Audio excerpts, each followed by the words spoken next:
Good morning, everyone. This is Kris with Inspired Energy. Joining me this morning, Hartwell. Good morning. Good morning, Kris. Good morning, everyone. Happy holiday time, I guess. Yeah, happy solstice, Merry Christmas. Yes. So we're jumping off our usual program just to give people the opportunity, if they find something interesting in their chart, that you can actually send me a comment. I'll read it out, and then Hartwell can answer that for you. So until we actually get questions and we get people jumping on here, what we're going to do is we're going to have a discussion. So if at any point in time somebody does have a question about their chart or their design, just put it in the comments, like I said, and I'll relay it to Hartwell and he'll answer it for us. Okay. So maybe to start off, there's something interesting that we were talking about yesterday, Hartwell, that I wanted to bring up.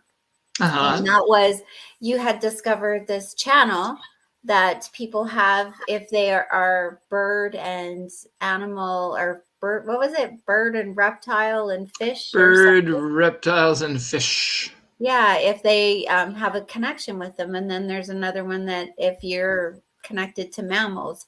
So I thought this was like something interesting. If that's something that you're wanting to look at in your chart, that's something that he can actually dive into and find. Do you want to tell us a little bit about that? Yeah, it is super fun. I mean, the channel 1949 is a channel that relates to mammals. And so there are people that have the ability to make stronger or closer connections to the angelic kingdoms, that the forces of natural spirits and mammals, and that's the 1949. So that would be like somebody like Caesar Milan, who is the dog whisperer kind of thing, right? Well, yeah, I would expect so. Yeah. And the interesting thing about human design is that you can often find these things and then find these and then check it out by, investigating people that you know. Yeah. So, for instance, Caesar Milan, I could find his birthday and check it out and see if maybe he had that channel. The other thing that's so neat, and then the other one, the fish, birds, and reptiles one, was the 4426, which stretches from the spleen to the ego, and we have two people playing, creating this amazing aquarium in our back room, which is going to be a beautiful feature of clarity, with all these fish, and it's just extraordinary. And it's like, oh, I heard this, and I quickly looked at the chart, the two people that are most bound up with it, and what did they have? They both had that chart. Yeah. And at least one of them has an extensive, like decades-long history of having koi ponds and aquariums and fishes. Okay. As the two of them are sitting there staring at the pond longingly and playing with the fish, right? Yeah, yeah. So good morning, everyone. I see there's a few people jumping on. If you have any questions about your chart that you want Hartwell to answer, now is the question. Oh, I see Leah jumps on. She goes, I don't have a chart. Well, maybe it's time for you to get a chart and get a reading with Hartwell. My, Leah. My, yes. Yeah, you can dive into this. I know you've been watching this, and it's like, what? Yeah, exactly. So it's something that, you come in and you do. So you get your chart and you get like about an hour and a half with Hartwell, and he dives into it with you. But it's the kind of thing that you keep discovering new things all the time about it. So it's all about your evolution, right? And learning new things about yourself. So also, it is very easy to get your own chart for free online. So you can start looking at that. Jovian Archive, Jovian Archive, allows people to get free charts anytime they want. I mean, of course, you won't necessarily know what to do with it. And so that, when the time is right, that's when you could come to me, for instance. Yeah, because there's a lot of information all on one chart, but at least you could get your chart and you would know at least what type you are and what your authority is, and those types of things are listed on there. not necessarily the channels and the gates and things. That's something that you'd have to dive into with probably someone like Hartwell. But yeah, so Yeah, and then the gears start turning, and you start to get intrigued. exactly. So one of the things that I have the advantage of, because I work with you all the time, is I'll come up with a question and I'll be like, oh, can you tell me how that fits in with, like what I'm doing, or how does that work, kind of thing. It's a really good thing. So I remember asking you about my incarnation cross, for example, and saying Yeah. like, how much of an effect does the incarnation cross have over my whole chart? Like, is that my main like type theme? So we had discussed that. So maybe you can explain a little bit about that. The incarnation cross is it comes from the sun and the earth on both sides of the chart. So these, the sun being the center of our solar system and the earth being our planet that we live on, these are the strongest conditioning factors in our life. And so, yes, they do have, they do set the overall tone or purpose of our incarnation. Yeah. And that purpose might not look like, oh, you've got a destiny to be a bus driver. It's not that kind of thing. Yeah. But people usually recognize the theme of their own incarnation crosses quite markedly, even though most of us are living a not self life. Yeah. So we have a question that's come in. Leah's asking, do you do the chart over Zoom? And does one's chart change over time? So maybe you can answer those questions for her. Yes, I do work on Zoom. And you can, the Zoom obviously can record the entire session, both audio only or audio and visual. So that is readily available. The other question is, does the chart change over time? No. No, it doesn't. But I mean, I like what human design says, and it sort of pissed me off at first. It's like, you are unique. There's no choice about that. You have no choice about your uniqueness and the particular way in which you're unique. So live with it. So this really gets to the heart of what most spiritual traditions say. If you dive deep into spiritual traditions, they say you were born perfect, you are perfect, you always have been perfect. But what gets in the way of your perfection or that experience of perfection is all the conditioning that has all the not self-thinking patterns, the traumas and difficulties of our life and the conditioning that we absorb from the environment. It gets in the way of our feeling our own uniqueness. And human design gives us the tools for releasing the conditioning so that we can show up in the world as our unique selves. And of course, most spiritual traditions say meditate, commit to your spiritual practices, get down to your essential nature. So they're saying the same thing, but your design does not change. Right. So it's just how, basically what I understand it to be is that you're designed that way. It's just whether you're in alignment or not with that design, how you're going through the world, right? So it's up to us to understand our design and actually live in that. Yes. And in that process, to fall in love with yourself, to fall in love with yourself, how you particularly are designed, how you, Kris, are designed, how I'm designed, how Leah's designed, how any watcher of this recording is designed, to fall in love with yourself. And as you release the not self programming, then that authentic self begins to emerge. And then as it emerges, then you can flower into the greatest version of yourself, which may feel like an evolution, which may feel like a transformation is occurring, but it's really then you flowering into the fullest expression of your innate potential. Right. So I'm not sure what this means, but Leah was saying, oh my God, always being perfect, brought to tears. Is being your unique self same as being authentic? I would say so. You know, although we can in the moment we can feel like we're being authentic. We can feel like we're being our true selves. Mm-hmm. But if we've been quite,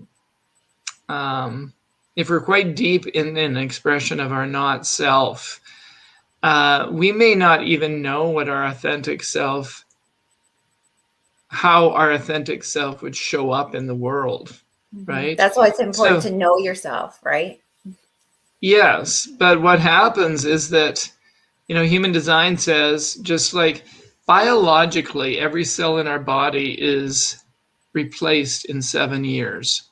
So Mm-hmm. human design says that follow your strategy and authority, and you'll begin a deconditioning process that will release you from your not self programs. Mm. And as that happens gradually, subtle shifts begin to happen in the way we think about the world, in the way we think about ourselves, in the way we live in the world in terms of following our own strategy and authority. Mm-hmm. Um, so to me, I see being authentic or seeking to be as authentic as a moment to moment process. But if I were to enter into my experiment right now of deconditioning using my strategy and authority, I'm going to experience many moments in which, oh my God, that has been an inauthentic behavior all along, or it's not true to Right. my essential self. And Mm-hmm. I will enjoy the feeling of the release from those things. Right.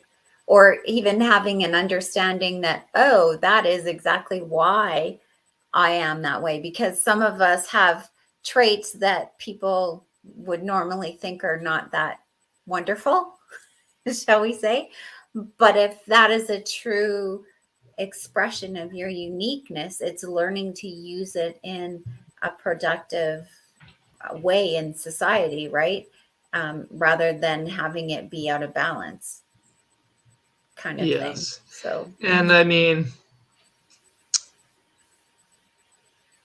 there's something deeply scary potentially about human design. mm-hmm. What do you mean? I wanted that to land for a second, not just for you guys, but for me. It's because it is difficult to be our authentic selves. It's scary. And what it means is becoming willing to trust in life and to trust in your basic design rather than trusting your mind or trusting some effort that you're going to make in order to be more Mm-hmm. palatable to the world.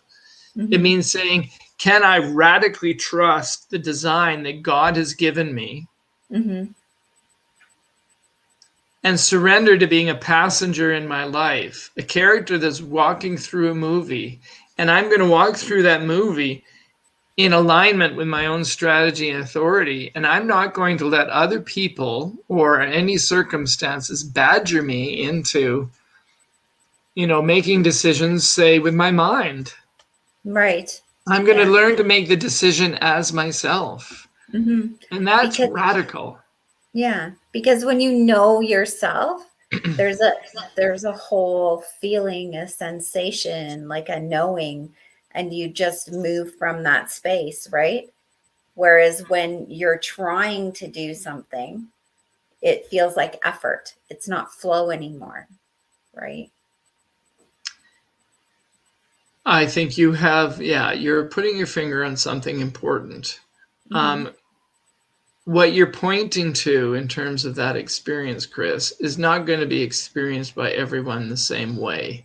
Mm-hmm. But I think you're pointing to something that is important. Mm-hmm. Because why I say that is because you may have a different strategy and authority than I do. So you Mm-hmm. being you, following your strategy and authority is going to be different than me being me, following my own strategy and authority. Oh yeah, of course. But there is going to be a sense of um,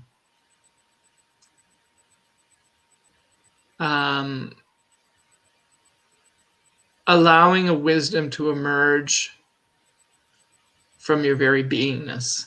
Mm-hmm. Yeah. Yeah. Because you're the only one that knows yourself really deep down inside, right? Well, do we know?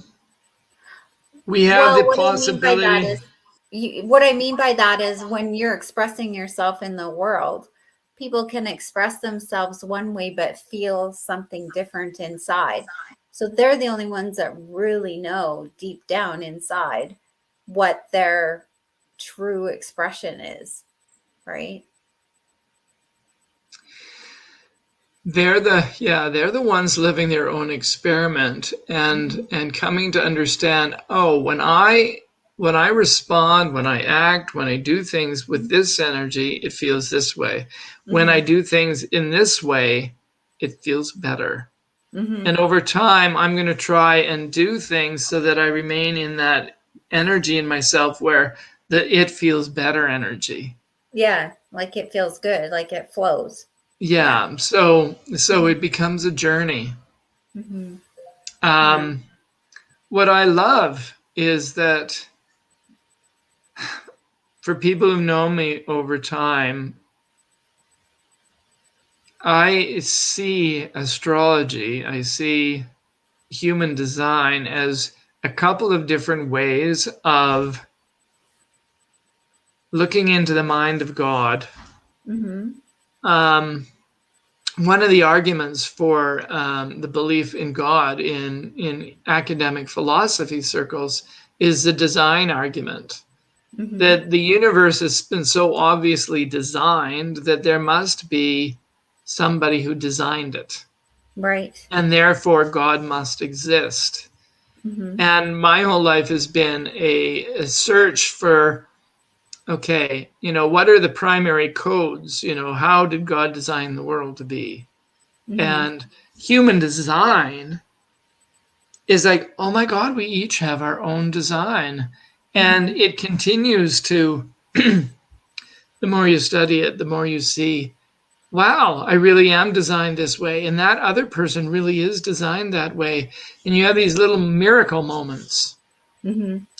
of appreciating the way God has created you to be and the way God has created others to be. Mm-hmm. And Yeah. it strengthens my trust in the universe and in God. Mm-hmm. I just wanted to talk about God for a minute because God is an element of um, of my personal perspective, and we're at a time of year to remember, Mm-hmm. the miracle Yeah, of what God has given us. exactly. Well, it doesn't seem like there's any more questions from anyone else. So I guess for that, we're going to sign off and say Merry Christmas, and we'll join you guys in Merry the new Christmas. year. The first week of January, we'll come back and do our first show, and we'll let you know what that's going to be. Okay. Merry Christmas. Merry Have a Christmas, wonderful new everyone. year. Thanks, everyone.